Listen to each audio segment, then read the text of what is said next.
Hello, planet people. Max Mars here. It's time to rock this solar system.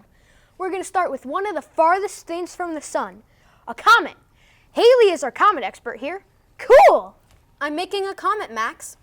A cold, icy rock, just like the ones that actually orbit the sun. So is that Haley's comet? Yep. Aren't they also called dirty snowballs? That's right. When they get close to the sun, they heat up and sublimate. That's when solid ice goes straight to a gas. Not evaporate. That's when liquid goes to a gas. Ready to toss that comet at the audience? Sure, Max. Do they know that? You better tell them.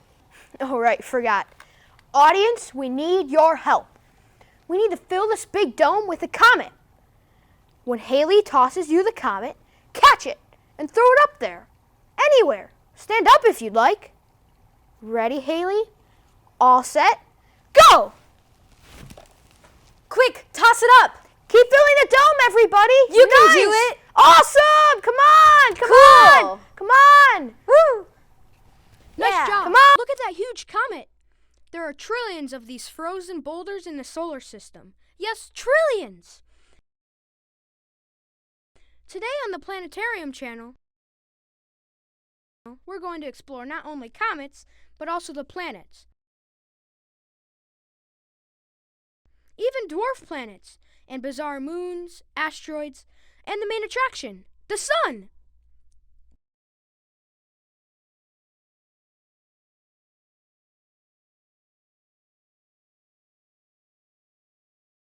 Sit back, everyone, as the Planetarium Channel presents the Solar System Show.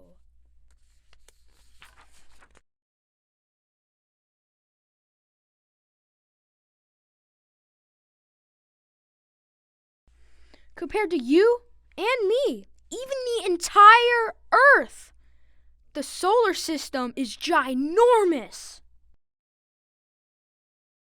But if we step back, way back, thousands of light years, planets become invisible and the sun becomes a faint star, just one of billions of stars in our Milky Way galaxy.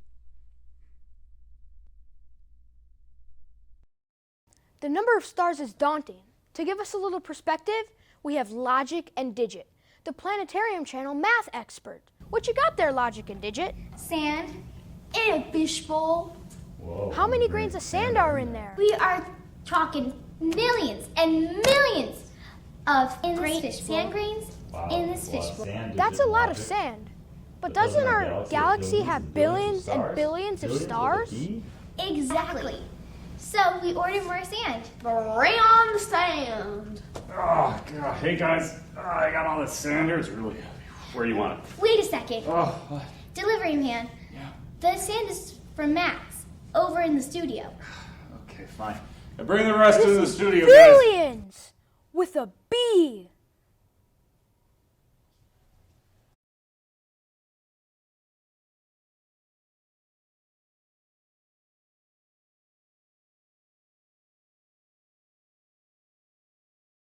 And, as you may know, our Milky Way is not the only galaxy. There are billions of other galaxies. It is estimated that there are more stars in the entire universe than grains of sand on Earth. Think of all the beaches, deserts, and sandboxes all over the world. Makes you wonder, doesn't it? Our place in space? It's pretty small, but incredibly special. Nice to be outside. Studio got crowded with all that sand. Time to zero in on the sun. Joining us, we have the sun reporters, Sol Diaz and Nova Tyson. Hey Max, we're up here. Isn't it gorgeous out here? Check out these big solar panels. They convert the sun's energy into electricity for this cool museum. These solar panels equal the power of thousands of light bulbs. No coal, no wood, just abundant solar power. It's definitely on the rise here and everywhere. So, Nova, Sol, what other sun news do you have? Well, we all know to never look at the sun directly, because it will hurt our eyes. So we have this big telescope here to project the sunlight onto this white surface. Let's see if our camera can get a closer look.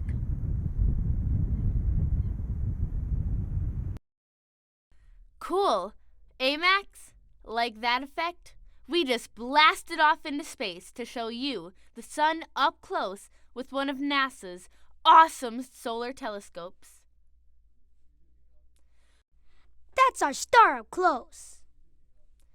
All those loops are magnetic fields produced by hot gases rising and slightly cooler gases descending. When these magnetic coils get unstable and snap, whoa! There goes one.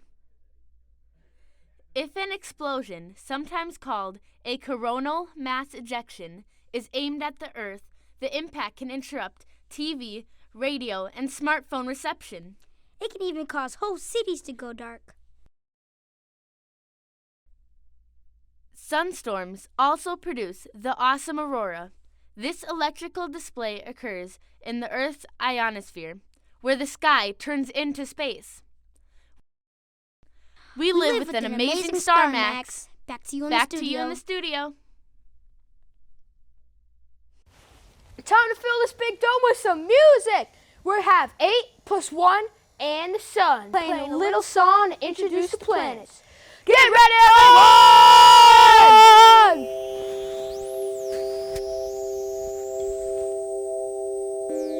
Once upon a time, before Earth time, billions of years ago, before dinosaurs roamed our planet, there was a huge nebula cloud of gas and dust.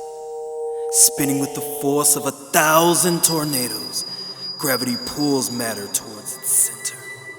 Matter builds and builds until finally, BAM! A star is born by nuclear fusion. A star that comes to be called the sun.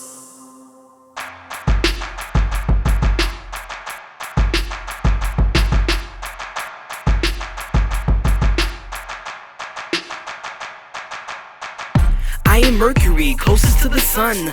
Of the 8 planets, I'm number 1. I'm also the smallest. I hope you'll agree that I'm both as hot and as cool as can be. My name is Venus, but you could call me gorgeous. I'm hotter than a jungle and I don't have any forests. Behind sun and moon, I'm the 3rd brightest. Too hot for humans, you'll never get invited. Don't feel bad, everybody's welcome here. We got food, land, water, and an atmosphere. I'm known as Mother Nature, but you could call me Earth. I'm where you are now, the planet of your birth. I'm Mars, you should know me, I'm kinda famous. I have volcanoes and canyons, and I'm dangerous, cool, red and rocky. You could call me a rock star. Far from the sun, I'm not close, but I'm not far. We can't be late, revolve, rotate. It's the 8 + 1, then we go around the sun. We all move at a different pace. It's the 8 + 1, then we go around the sun. We have birthdays at different rates. It's the 8 + 1, then we go around the sun. Traveling through time and space. It's the 8 + 1, then we go around the sun. First of the gas planets with an iron rock core. I'm Jupiter, I'm colorful and hard to ignore. Largest planet, I'm a big deal. Under a lot of pressure, yeah, it gets real. I take a lot of room, I got a lot of things. I got a lot of moons, I got a lot of rings. My name is Saturn, I live a fast life. For every day the Earth spins, I can do it twice. Bold and blue, massive and wide. I'm so laid back that I roll on my side. Uranus is the name. Try to say it right, one trip around the sun might take your whole life. I'm Neptune, planet number 8. I'll take my time, I'll make you wait. I'm so cold, my air has ice. Try to touch me, my frost will bite. We can't be late, revolve, rotate. It's the 8 + 1, then we go around the sun. We all move at a different pace. It's the 8 + 1, then we go around the sun. We have birthdays at different rates. It's the 8 + 1, then we go around the sun. Traveling through time and space. It's the 8 + 1, then we go around the sun. I'm Pluto, I'm tiny, I used to be a planet. People argue over me, I really can't stand it. My membership to the solar system was remanded. Recognize me right now, I demand it. We can't be late, revolve, rotate. It's the 8 + 1, then we go around the sun. We all move at a different pace. It's the 8 + 1, then we go around the sun. We have birthdays at different rates.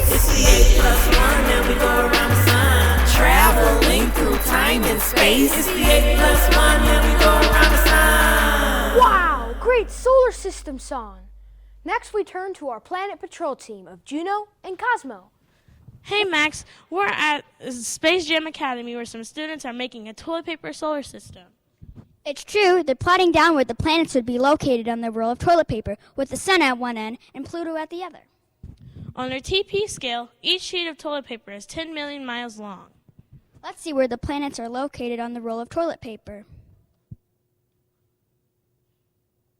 Like the students figured out, the inner rocky worlds are pretty close to the sun, comparatively.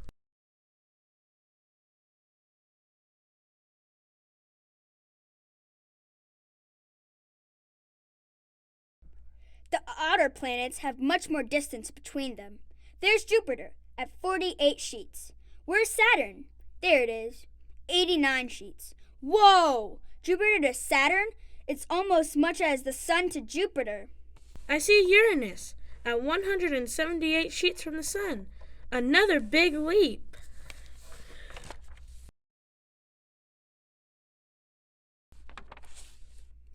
Another long trek to Neptune at 279 sheets. And finally, Pluto at 367 sheets. Okay. For the toilet paper solar system, this is Cosmo. And Juno. Next up, for our older, wiser crowd, we have a VHS tape of Voyager 1977. Put this where? The VCR? Oh, this thing. Hello, Voyager 1977 here. I am Robot Reporter. My name is from NASA Voyager missions. My team of robots and I have been to all planets. Prepare for quintessential planet report. Tech people, can we convert this to full dome? Mercury first. Earth robots, only a few. Size, currently smallest planet. Numerous craters, resembles Earth, Moon. No atmosphere, hot and cold. Sun side, 800 degrees Fahrenheit. Dark side, 300 below zero. Fastest planet, 29.4 miles per second. Venus next. Over 20 robots visited here. Slightly smaller than Earth. Venus, hot, 900 degrees.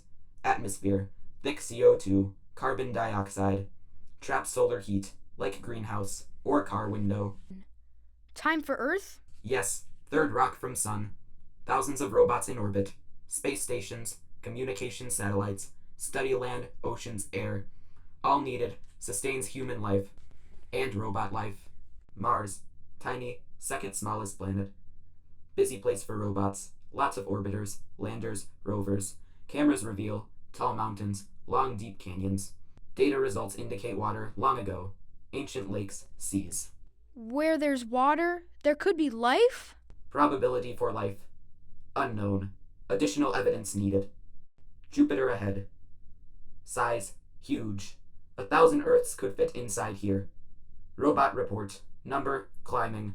Recent Juno probe, shows swirling storms. Produced by rising heat within, and cold gas at surface. Saturn in view. Size, big. Ring system, wide and thin. Robot report, number, low. Cassini probe, 13 years at Saturn.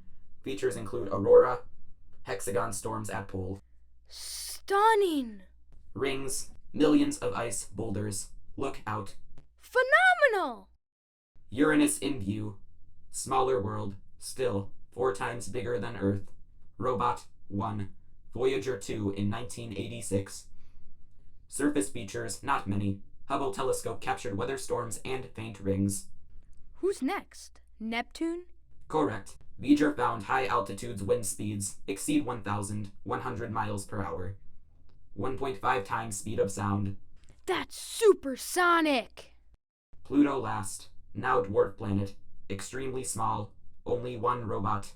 Pictures reveal vast icy plains. One seen as giant heart by humans. Ice mountains, 2 miles high.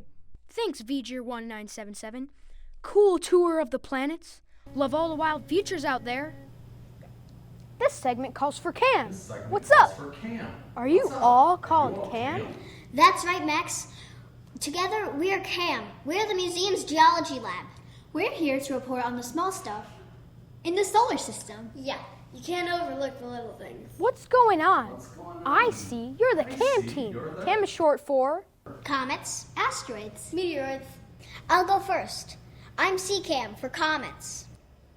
I heard earlier in the show, comets were referred to as dirty snowballs, but some are more like dirty icebergs. They're big, the size of sports stadiums or entire cities. Comet means hairy star because they look hairy or fuzzy in the night sky. They grow two tails as they get close to the sun. One is the rock dust being blown off as the ices sublimate. The other is a gas tail, which tends to be more blue in color. Really bright comets are very rare. Maybe happening. I study asteroids.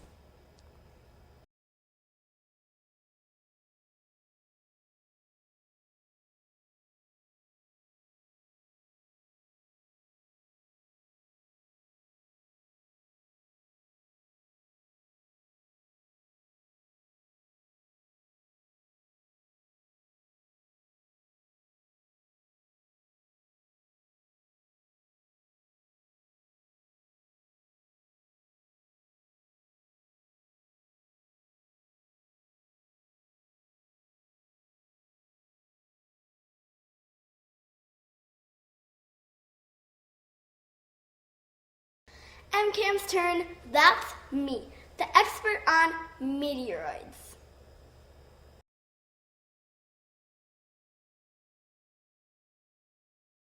Meteoroids are tiny little rocks drifting about in the solar system. Many come from comets. Thanks, CCAM. When the Earth runs into meteoroids, they flash through the sky and become a meteor, though we often call them shooting or falling stars. If one of these meteoroids is the size of a basketball, it might not burn all the way, and then it could hit the Earth as a meteorite. Do they ever hit people? Once, someone got a big bruise, but was okay. A few cars have been hit. A barn once in Wisconsin. Don't forget about the big asteroid that did into dinosaurs 66 million years ago. And that comet that exploded in Tunguska, Russia, not that long ago. Overall, though, CAMs aren't that destructive. Yeah, big collisions are rare, Max. Don't sweat it. I won't. Thanks for the awesome CAM update, Cam.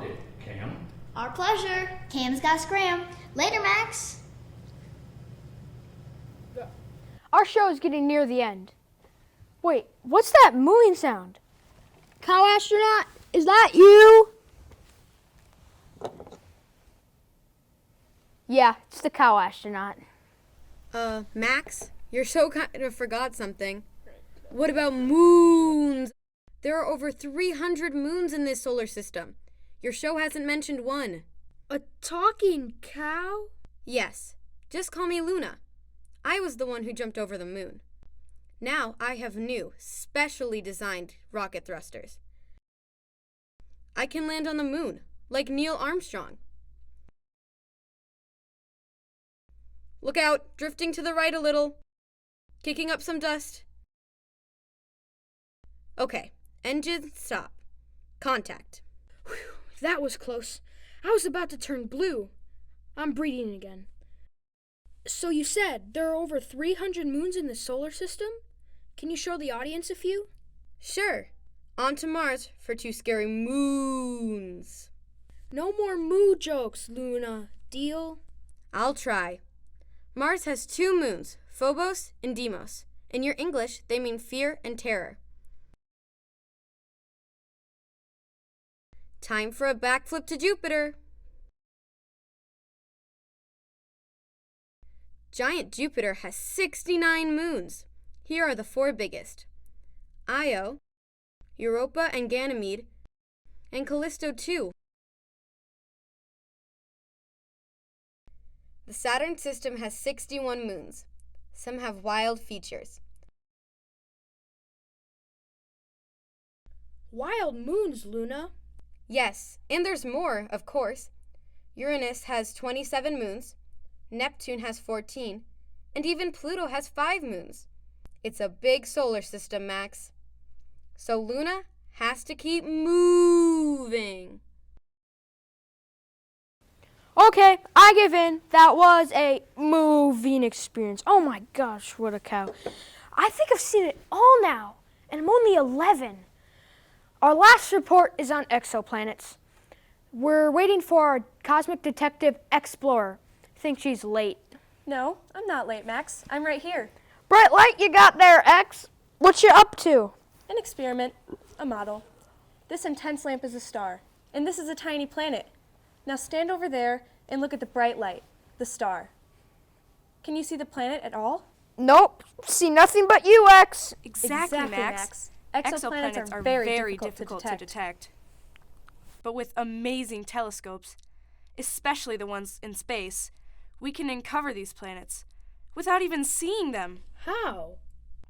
One way is called the transit method. This is when a small planet passes in front of a star and dims its bright light by just a little. Sophisticated telescopes record this star dimming and produce this light curve. If this occurs on a regular cycle, then voila, another exoplanet is discovered. So we don't really observe exoplanets? We don't have pictures? Exactly. But astronomer detectives can surmise what they might look like based on the evidence.